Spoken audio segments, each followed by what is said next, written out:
Hi guys, we're just going to have a quick chat about subscapularis, which is this muscle that I've got that sort of sits, well, how do I show you this?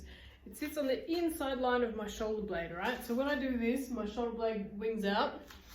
You've got your shoulder blade, you've got muscles on the outside of the shoulder blade, and then in between your shoulder blade and your rib cage, you've got this little muscle called your subscapularis. And what I find is, particularly when we're spending a lot of time sitting at the desk, in front of the computer, or at the kitchen table or the ironing board or whatever it is that you've been doing, it's this contracted position, and that subscap can get really tight and holding on. And if we can release it, we can get quite a lot of relief through our shoulder girdle and our neck as well, particularly coming up into the occiput, because as you all know, for those who've worked with me, everything is connected, and quite often, if you've got pain in the neck, it's actually not the neck, it's the muscles surrounding it and the muscular activation habits you've got surrounding the whole area rather than just your neck. So what I have here is my Theracane. This is a really good piece of equipment that I have. You don't have to have one of these at home. For this particular release, you can just use an old broom handle or something with a rounded edge.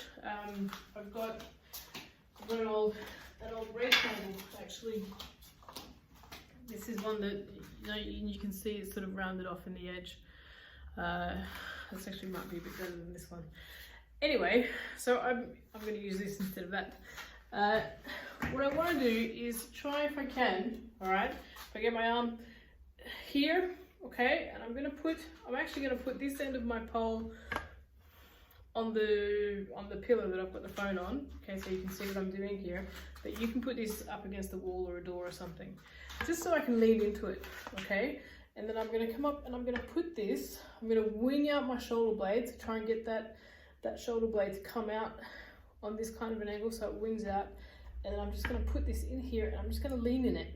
And that you know what, that really hurts. I've only been back in the office 3 days and that really hurts already. And then what I'm going to do is just rotate my humerus or rotate my upper arm, which is going to help activate that little muscle a little bit. And then we can also do this activation as well. Now, at the end of the day, you do you, okay? You're in charge of your pain, so you go as hard or as easy as you like. When we're doing these kinds of pressure releases, or narrow point releases, they can get quite tight and quite painful. So please take care of yourself. You can feel like you've got a fairly deep bruise. You can even bruise yourself. So don't go hard on it, all right? Go easy on yourself. But doing this one little activation will hopefully release up your shoulder blades and your neck a little bit. Thanks, guys.